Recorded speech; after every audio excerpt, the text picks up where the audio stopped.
Hey friends, and welcome back to my series on applying for Cambridge or Oxford. My name is Ray and I'm a first year Cambridge student studying physical and natural sciences, and in this video I'll be talking about personal statements. I'll cover what they are, what you should include, how you should structure them, and then my tips for writing them. As always, timestamps will be in the description below, so feel free to skip to any part you find useful. As a disclaimer, my video isn't a complete guide. I'm not an admissions tutor. I'm just a student who's been through the whole process and wanted to share my tips. I would suggest Googling to hear other perspectives of admissions officers, teachers, and other students, especially if you're planning on studying medicine or law, because I know that personal statements can be a bit different there. Also, I have left a few links in the description down below to any resources I found useful, some of which have been made by admissions officers, but of course you can find many more out there. So, what is a personal statement? It is basically an essay that you write as part of your application to universities. To apply to British universities, you have to use an online platform called UCAS, and when filling out your application on this service, you have to write an essay, which is your personal statement. It can be up to 4,000 characters long, which you realise isn't a lot once you start writing it. You can apply for up to 5 courses at up to 5 different universities on UCAS, and your one application will go to all 5, which means your one personal statement will also go to all 5. So you should not mention the name of any specific university when writing your personal statement, otherwise other universities will feel left out and may not offer you a place. Instead, you should focus on writing about the course, as you will be applying for similar courses across different universities. Admissions tutors at the universities you have applied to will then read your application and your personal statement and use this alongside your grades, any interviews or admissions tests, and a whole host of other things to decide whether or not to offer you a place for the course you applied for at that university. So now you may ask, what should I write about? Well, there are a number of things that you could write about. Number 1, academics. These will usually be anything that is relevant to the course or subject that you're applying for. And this will usually be about why you're interested in the subject you're applying for, which you can usually demonstrate through reading books, listening to podcasts, reading magazines such as The Economist or New Scientist, and a whole host of other things. These are called supercurricular activities, and I have made a video about them, which should be linked up somewhere right now. Number 2, relevant work experience. This is usually really good when you're applying for medicine or law, but it can be useful for other subjects. For some subjects, it will be almost useless, like for maths. So it's not worth writing about if you're applying for those subjects. I did not include work experience in mine because I didn't have any and I didn't think it'd be that useful. But I would recommend looking up more about including work experience in personal statements related to the course or subjects you're applying for. Number 3, hobbies and interests. These can include any extracurricular activities you have done and can take up a brief section towards end. Number 4, any future aspirations. This is about any plans you have for the future, whether you want to study physics to do some groundbreaking research someday, or study computer science to make our computers and devices faster than ever before. This usually links back to how studying for the course that you're applying for will help you achieve this. So people often ask, how should they structure these sections? So I'll briefly mention this, but bear in mind, these will be loose and general structures. Sticking to rigid structures such as you should include 40% of this, 4 sentences in that, or using some sort of template can make your personal statement lose its uniqueness. But you will of course need, number 1, an introduction. It is a good idea if you try and grab the admissions tutor's attention. This can often be with a thought, question, or an experience you have had. Number 2, subject interest. So you will have to write about the subject or course that you're applying for.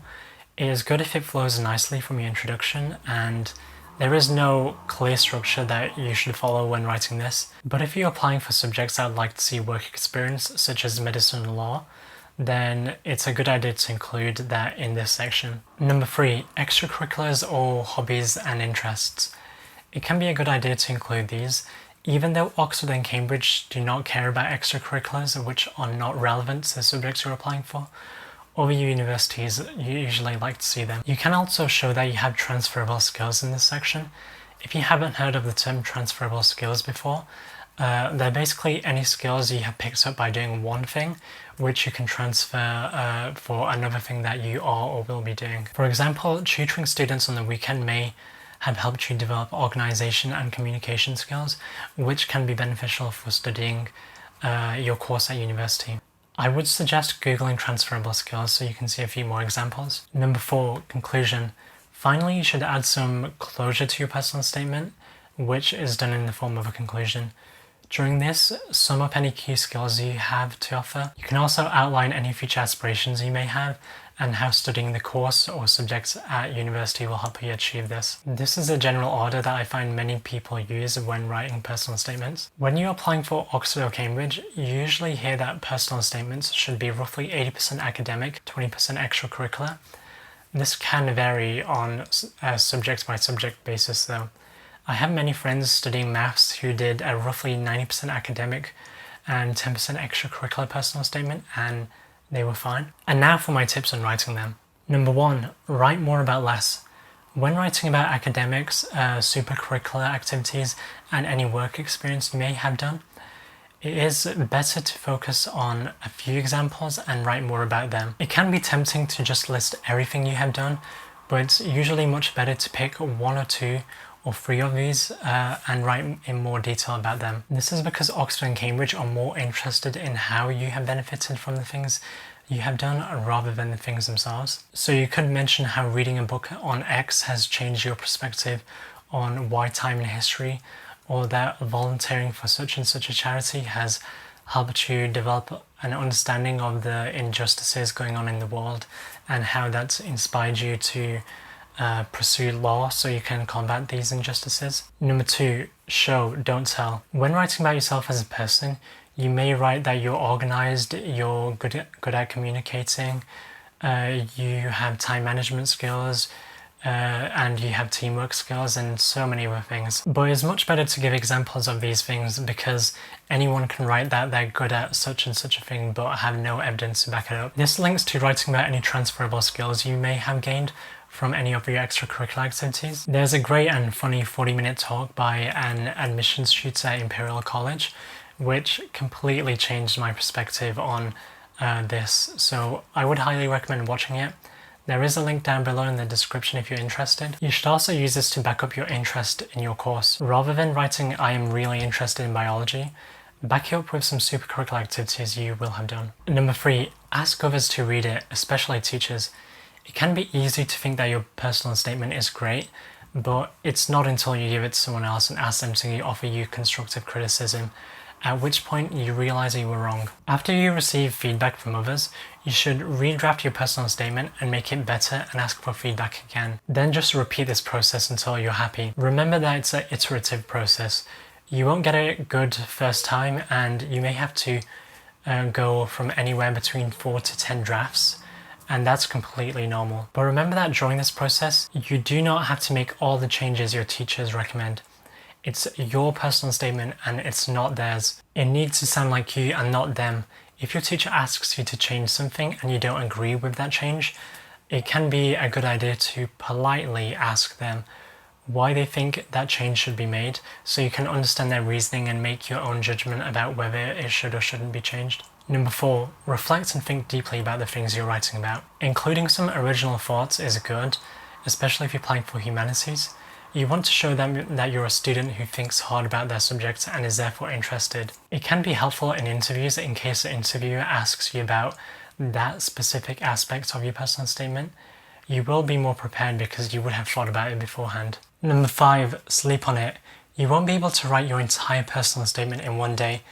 The whole process of drafting it, redrafting, asking for feedback, redrafting, over and over again may take a few weeks. During this period, you should forget about your personal statement for a few days so you can come back to it with fresh eyes like an admissions tutor would. Personally, I wrote my personal statement over the summer holidays and often left it alone for a week just so I could clear my mind. The earlier you start, the more time you will have to be able to do this and also redraft. Number 6, try to tell a story.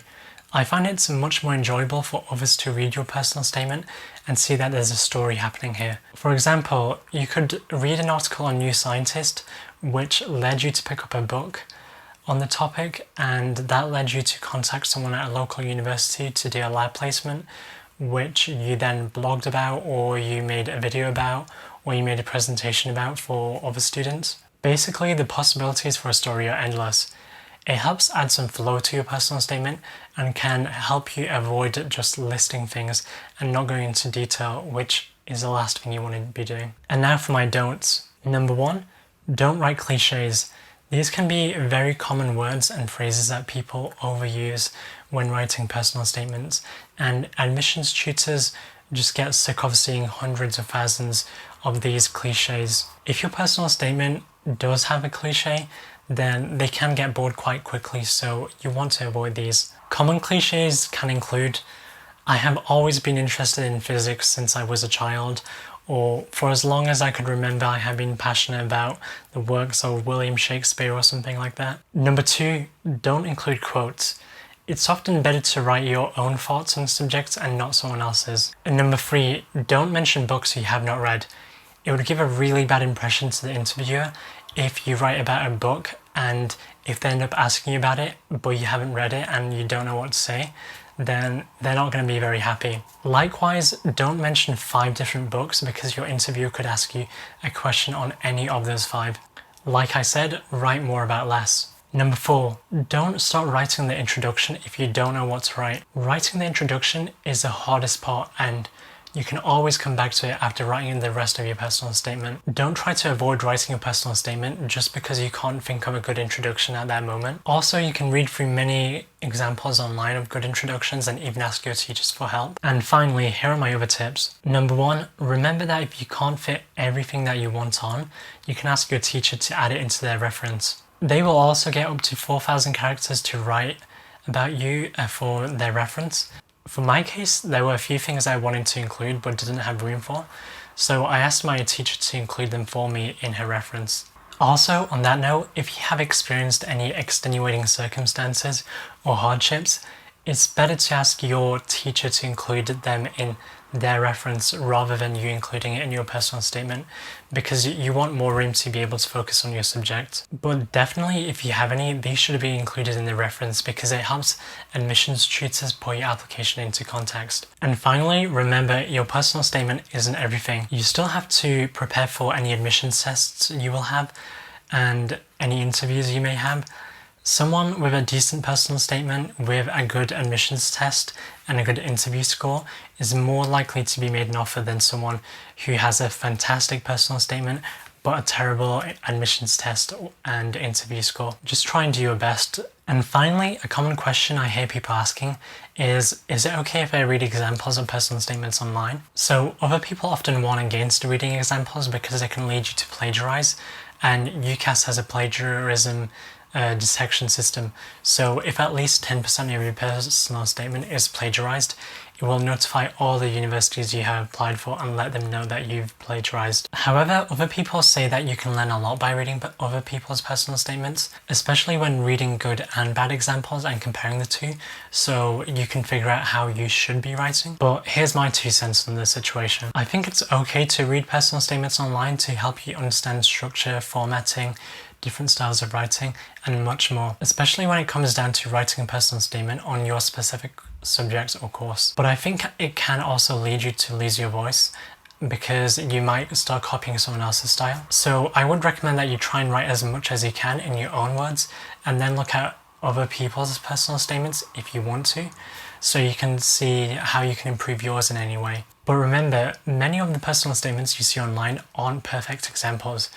Even if someone has a fantastic personal statement, they may still be rejected because of their grades or admissions test score or interview. Likewise, someone who has a mediocre personal statement may have had a really good interview score and may have been accepted mostly because of that. I personally read a bunch of personal statements months before my application was due, but because I did it so early, I knew by the time it came to writing my own personal statement, I would have forgotten most of the details.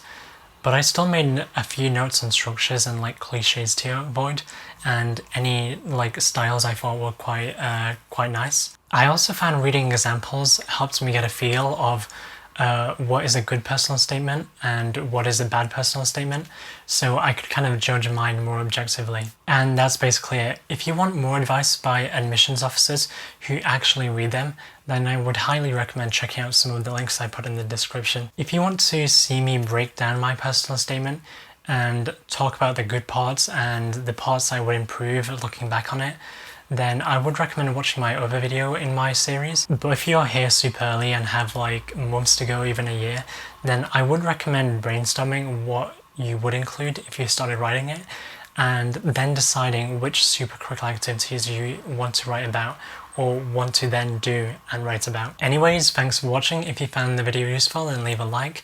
If not, leave a dislike and let me know why. If you have any questions about anything I mentioned, then leave a comment down below and I'll try to get back to you. But for now, that's basically it, and I'll see you next time.